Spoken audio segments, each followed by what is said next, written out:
Hello everyone.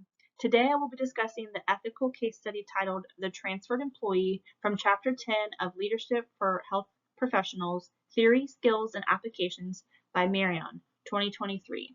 This case presents a situation that many healthcare leaders could realistically encounter. While the legal aspects of the decision appear straightforward, the ethical implications are much more complex.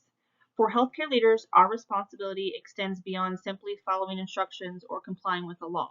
We must also uphold professional integrity, maintain trust, and make decisions that support fairness and accountability. Throughout this presentation, I will explain how I would respond to this situation, why I would make these decisions, while also additional actions I would take, and which ethical framework best supports my approach. Finally, I will discuss how ethical leadership influences organizational culture and why maintaining integrity is essential in healthcare organizations.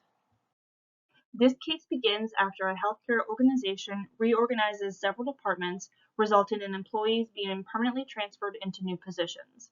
Approximately 2 months after the transfer, one employee asks his new supervisor to complete his annual performance evaluation. The new supervisor is surprised because the previous supervisor should have completed the evaluation before the employee transferred. When contacted, the previous supervisor refused, explaining that the employee is no longer her responsibility and admitting that completing the overdue evaluation would trigger a negative report from Human Resources. The administrator then seeks guidance from his own supervisor, who recommends changing the employee's transfer date on official documents so the evaluation appears to have been delayed for legitimate reasons. Legal counsel later confirms that changing the documentation could not technically violate the law. Despite this advice, the administrator feels uncomfortable because altering records would not accurately represent what actually occurred. The administrator is also concerned about challenging a supervisor who does not tolerate disagreement. If I were the administrator in this situation, I would refuse to alter the transfer documents. Even though my supervisor believes this is a common administrative practice and legal counsel states it is not illegal, I believe official personal records should accurately reflect factual events. Instead of changing dates, I would maintain the original documentation and work with Human Resources to determine the most appropriate method of completing the employee's annual evaluation. I would complete the portion of the evaluation based on the time I directly supervise the employee while requesting that the former supervisor evaluate the remaining period. If the previous supervisor continued refusing, I would involve Human Resources to help resolve the issue. My goal would be to protect employees' interests while also maintaining the integrity of the organization's personnel records. Ethical leadership requires honesty even when the easiest solution appears to be changing paperwork. There are several reasons why I would refuse to alter the transfer documents. First, official organizational records should always reflect actual events. Changing dates simply to avoid negative consequences creates an inaccurate record that could later affect employment decisions, audits, or legal proceedings. Second, changing documents weakens organizational accountability. The original problem occurred because the previous supervisor failed to complete the employee's evaluation on time. Altering records shifts attention away from correcting that mistake and instead hides the problem. Third, leaders establish ethical expectations through their own behavior.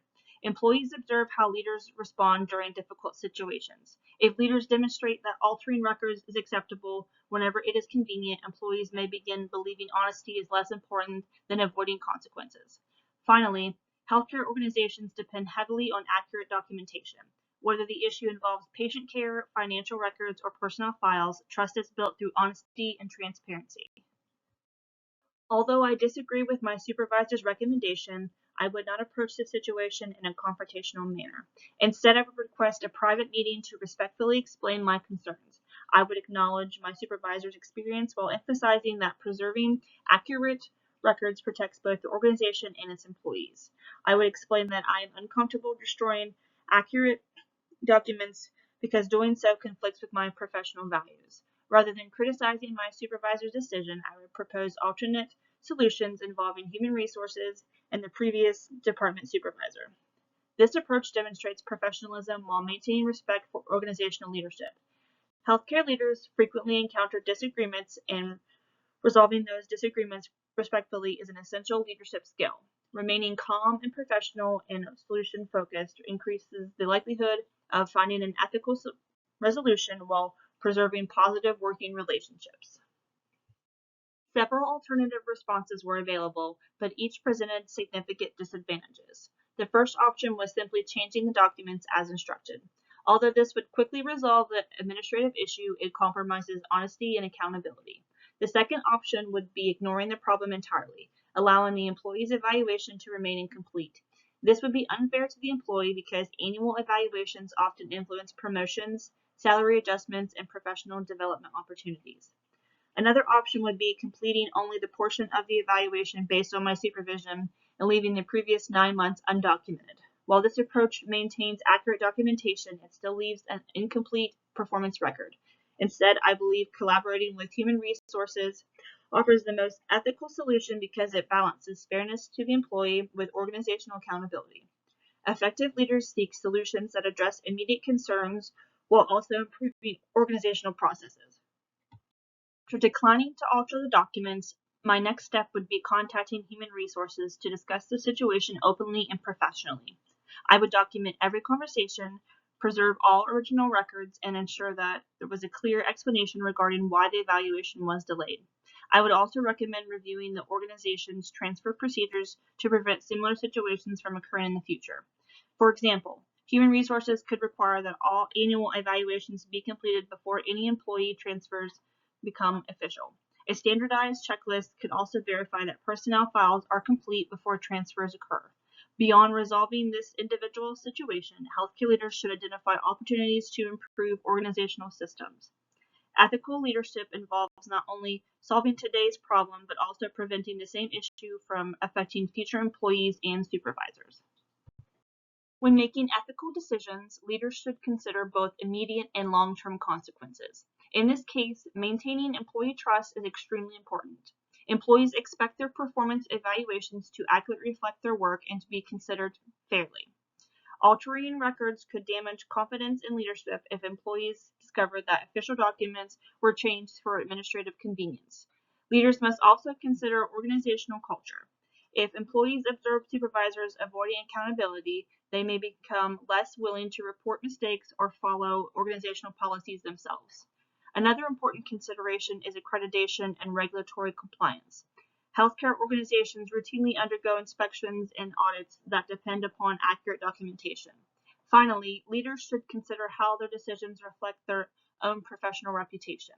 Demonstrating honesty and accountability strengthens leadership credibility and contributes to an ethical workplace culture where employees feel respected and valued.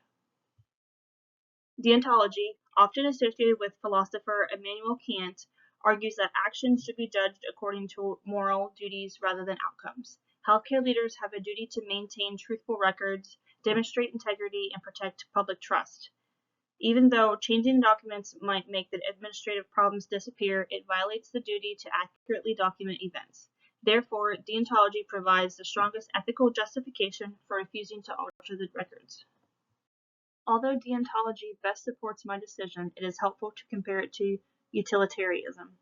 A utilitarian approach might argue that changing the documents benefits everyone because the employee receives an evaluation, their previous supervisor avoids disciplinary action, and the organization avoids additional administrative work. However, I believe this approach ignores the long-term damage that dishonest documentation can cause. Deontology better aligns with healthcare leadership because it prioritizes honesty and professional responsibility regardless of the consequences. The distributive justice theory that best supports my decision is procedural justice. Procedural justice focuses on ensuring that organizational processes are applied consistently and fairly to every employee. The employee involved in this case deserves a complete and accurate performance evaluation regardless of administrative mistakes made by the supervisors. Likewise, supervisors should be held accountable for completing evaluations according to organizational policy. Changing documents to avoid negative consequences creates unequal treatment because it protects management while potentially disadvantaging employees. Fair procedures strengthen employee trust and improve organizational morale because individuals believe decisions are made on consistent standards rather than personal convenience. Healthcare organizations rely on fair processes to support ethical leadership, employee engagement, and high-quality patient care. This case demonstrates that ethical leadership is not always about making the easiest decision. Often, the correct decision requires courage because it may involve disagreeing with the supervisor or addressing uncomfortable situations. Healthcare leaders are responsible for creating an environment where honesty and accountability are valued more than convenience. One important lesson from this case is that integrity is built through everyday decisions. Changing official documents may appear to solve a short term administrative problem, but it also sends a message that altering records is acceptable when it benefits leadership. Employees notice these actions, and over time, they can lose confidence in management if they believe honesty is being compromised. Another lesson is that effective leaders focus on solving the root cause of problems rather than simply covering them up. In this case, the real issue was a breakdown in the performance evaluation process. Instead of changing dates, leadership should improve communication between supervisors and human resources to ensure evaluations are completed before employee transfers occur. Finally, ethical leadership promotes transparency and accountability. When leaders openly acknowledge mistakes and work together to improve systems, they build trust among employees and strengthen the organizational culture. Although ethical decisions may create temporary discomfort, they protect the credibility of both the leader and the organizational of healthcare over the long term. In conclusion, this case demonstrates that ethical leadership often requires making difficult decisions despite personal or professional pressure. Although changing the transfer documents may have resolved the immediate administrative problem, doing so would have compromised honesty, accountability, and organizational integrity. Instead, I would preserve the original records, involve human resources, document all communications, and work toward completing a fair performance evaluation for the employee. I would also recommend improvements to organizational procedures to prevent similar issues in the future. My decision is supported by the principles of deontology and procedural justice because both emphasize honesty, fairness, and ethical responsibilities. As healthcare leaders, our actions establish the ethical standards for our organization. Demonstrating integrity during challenging situations builds trust among employees, strengthens organizational culture, and ultimately contributes to better leadership and better patient care.